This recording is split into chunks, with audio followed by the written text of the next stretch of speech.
Hi, group number 4s. Welcome to this week's reading. This week we are talking all about Emperor energy. So we have this Emperor that pulls you in. Let me focus on the Emperor. There it goes.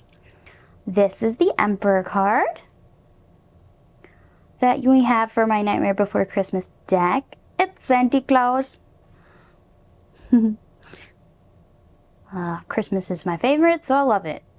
Anyway, yeah, so Emperor energy is very king-like energy, in control, masculine dominance, having strength and control over your domain is really the energy of this card. It's also 4, which is very stable energy.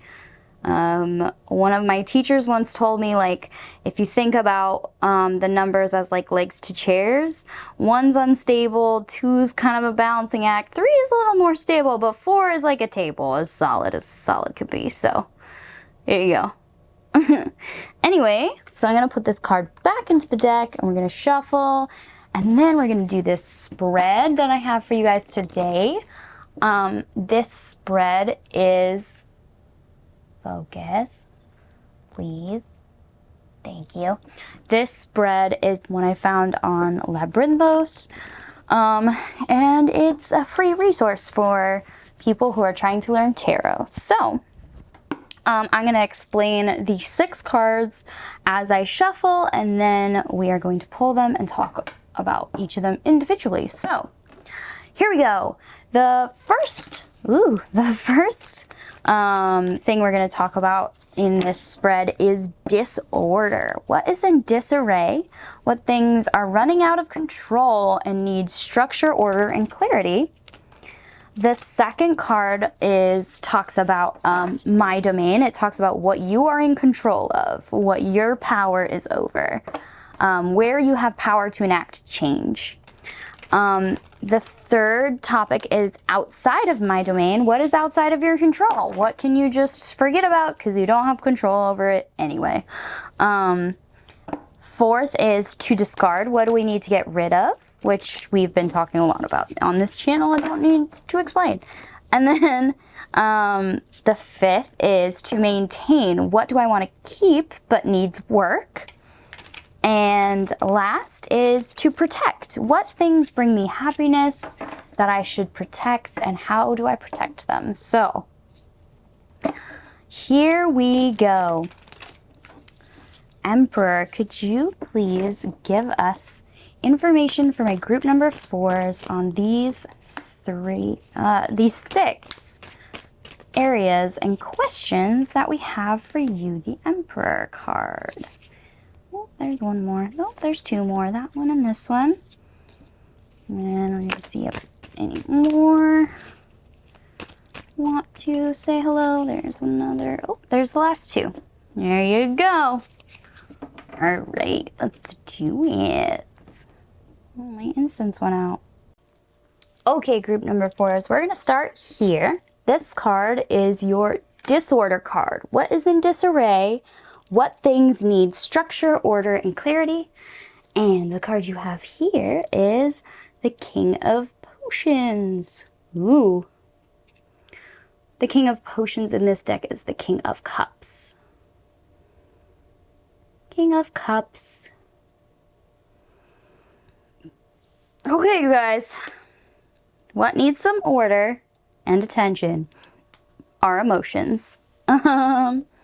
So, you might be somebody who enables your emotions to run away with them. Just like how people talk about thoughts running away with them, emotions can do the same thing because they are very powerful.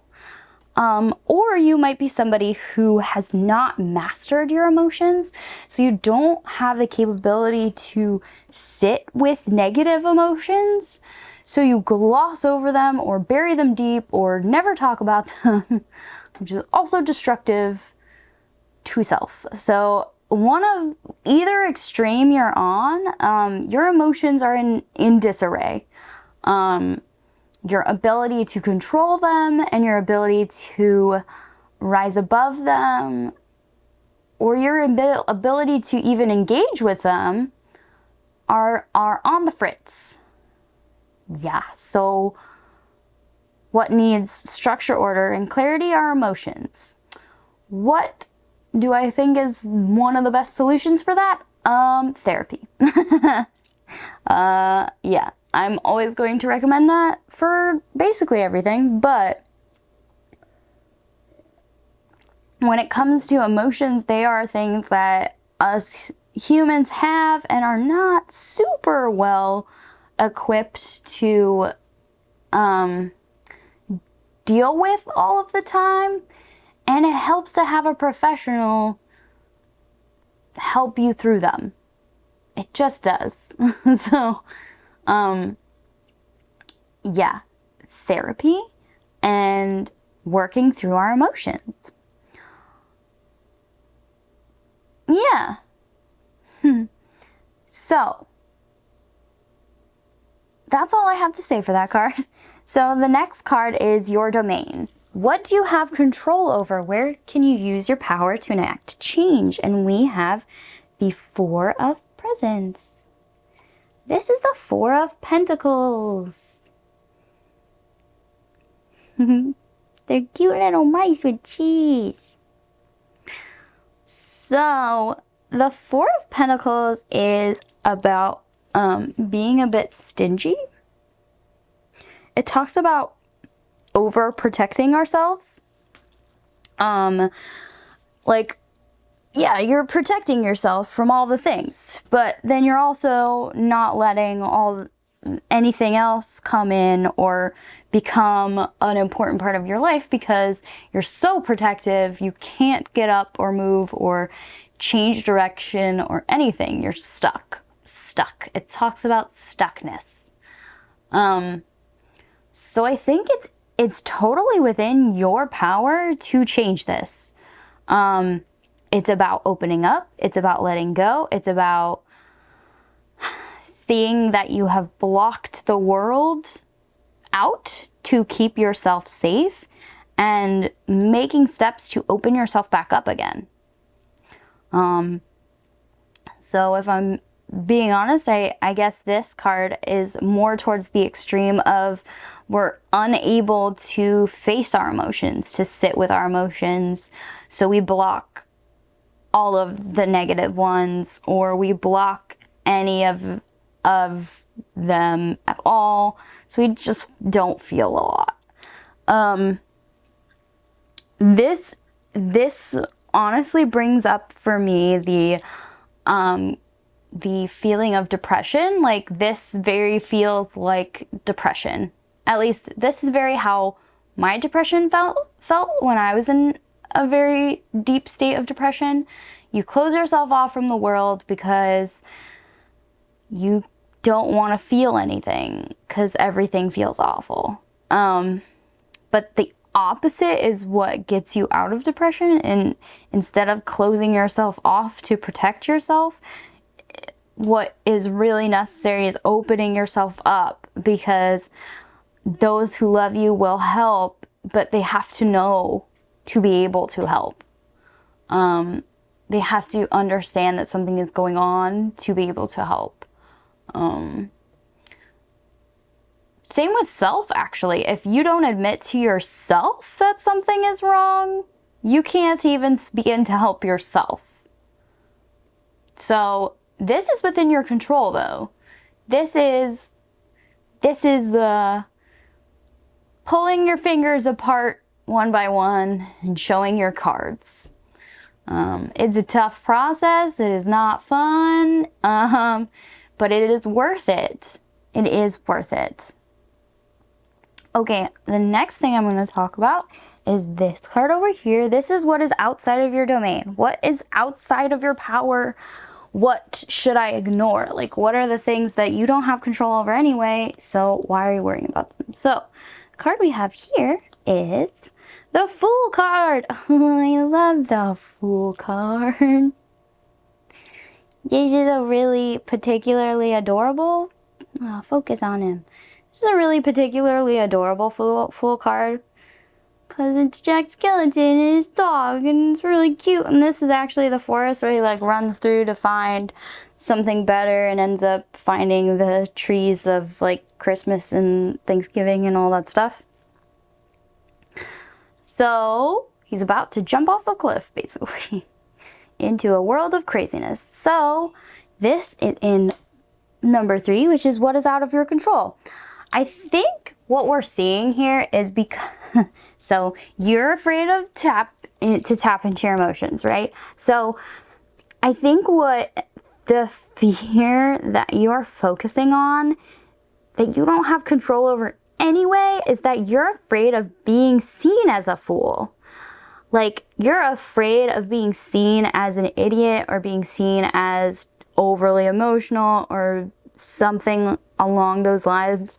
You're afraid of being seen as a fool, so you don't communicate your emotions, you don't open up, you don't give in to anything strong emotion-wise because you're super afraid that people will see you as ridiculous. Which, by the way, again, you don't have any control over what people think of you anyway. Like, they're gonna think what they want to think, and that's that. Like, you don't have, like, you can mask yourself and hide yourself away and pretend that you're not who you are, but, like, that's not good for you. And, like, if somebody's gonna think negative about you, they're gonna think negative about you. Like, it's not in your control. Let it go. The people who love you will think you're just as cute when you're crying as you are when you're not crying. So, it's fine. Yeah, so this next card we're going to talk about is to discard. What things do I need to say no to, and what things should I no longer accept in my life? And we have the Two of Needles. This is the Two of Swords. This card also kind of talks about being stuck in something. Like, in this moment, she is stuck. She is sewing, in this moment in the movie, she is sewing a costume for Jack, even though she thinks it's the wrong thing to do. Like, she clearly thinks in the movie that this is not the path that Jack should be taking, and yet she is continuing to enable him to do the thing because she loves him and wants to see him happy, and if he thinks this is what's going to make him happy, I guess I'll help. But, like, she knows that this is not the right path. So she's kind of stuck between a rock and a hard place of, I don't want to upset this person that I really like, but I also don't think this is correct. So in the position of to discard, again, it's another, like, I need to stop. I need to give up this idea that people will not like me if I say no. If I say no, this isn't the right thing. I need to do something else because this isn't right for me. And, like, I understand that it feels like a really good thing for you, but I can't get on board with it. And, like, the thing you have to give up is the fear of saying no. The fear of saying no, because if she had said no more, if she had not helped him, he wouldn't have been able to go down this crazy path. He might have seen the error of his ways. I'm sure that's not true, but, like, it's the fear of somebody else's reaction to you saying no shouldn't keep you from saying no. I hope that makes sense to you guys. Because you can't control other people's reactions anyway. You have to do what's best for you. Okay? Okay. So, the next card, this is what to maintain. What things do I want to keep but need maintenance? This is the like, we need to work on the roads because we still need roads, but they always need work because people walk on them. So the card we have here is the 8 of Needles. This is the 8 of Swords. 8 of Swords. Right? That is an 8, right? Yeah, that's 8. Sorry, these are in Roman numerals, and sometimes I get them all mixed up. So, the 8 of Swords is talking about a sacrifice to go forward. Talks about letting things go to move forward. So yeah, the 8 of Swords, it's a really close image to the 2 of Swords of how the person is kind of blindfolded and can't really figure out which way to go. In the 8 of Swords, it's much more restrictive than the 2 of Swords. So I think what it's talking about and a need to maintain. What do I need to make? What do I want to keep but needs upkeep and attention? I think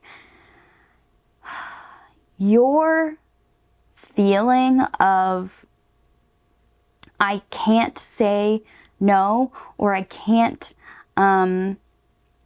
do things because I'm afraid of other people's reaction. We need to start practicing how not to give a fuck, is what I'm kind of getting from this card. Maybe you're really good at not giving a fuck in like other areas, but then when it comes to like your emotions and how you express your emotions, you're really afraid of letting people near that side of you. And like, you probably feel so opposite if anybody else came to you and expressed a need to like say what they were feeling, you'd be like, yes, do it. Like, but you don't have that same compassion for yourself. And there needs to, the maintenance here is we need to like work on our muscles of saying no, work on our muscles of don't give a fuckery, like work on the muscle of I don't give a fuck. Because the more we flex that muscle, the more we work on that attitude of I just am going to express myself without worry about whatever people are going to think about me. The more you exercise that, the easier it becomes to just share. The easier it becomes to just live in your truth and not mask from everybody around you that cares. So yeah, that needs maintenance. We need to work on our don't give a fuck attitude. So, not in a way that's gonna hurt people, but in a way that will help us not care about what other people think of us. So, the next card that I have, this is to protect. What in your life makes you happy and how to protect it. So, we have the King of Needles. Man, you got a lot of swords, you guys. You guys must be my thinkers. And that's why you're having such hard times expressing emotions, because you're a thinker. You keep it all in your brain. So, here we go. What brings you happiness that you need to protect? So the King of Needles is the King of Swords, and it talks about mastery of one's thoughts, mastery of one's ideas, and I think you really highly value your mind, and you really highly value your intelligence and your ability to come up with creative ideas and thinking and protecting others and things with this great ability to think ahead. Now, I think maybe part of the reason you're afraid to let your emotions through is you're afraid that it will color your thought pattern. It will color how you think of stuff, how you move forward with things, because your analytical brain will be overtaken by your emotional brain, but that's not true. That's just one more matchstick in the fire of, I don't want to deal with this right now. It's you, our emotional body, when it is healthy and connected to our logical self, like, it is so helpful in making decisions. It connects us to our gut. It connects us to our instinct. And like, that is the thing that is missing in your critical thought, is the gut instinct. And there's no need to protect your logical thought because you're already a master of it. Adding in emotion will not cripple you. In fact, it will enable you to better see the world around you and understand what the fuck's going on. So don't worry. Your thought process is still going to be there. Just going to be able to connect your emotional body to it. Yes. That's all I really have to say about that one too. So that's all I'm seeing in these cards. Now I've had my animal spirits deck watching this whole reading, so he's going to give us one more message from the Emperor about this whole journey we've been on just now, which seems to be a journey to reconnect with our emotions. So could we get one more message about group number 4's journey to connect to their emotional body? Yeah, your intelligence doesn't just go down the tubes because you're feeling. Ooh, that's a lot, but I think, no, that's too many. I think it's this one that actually wanted my attention. That's why I flew the other ones out. Okay, so here we go. The card that you guys got is the frog. Oh, he's so cute. Focus. The frog. Guys got the frog. You know who this makes me think of is Kermit the Frog. I don't know why, but he's really cute. He's getting rained on.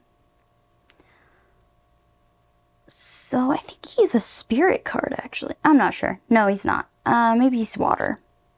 He might be water. Okay.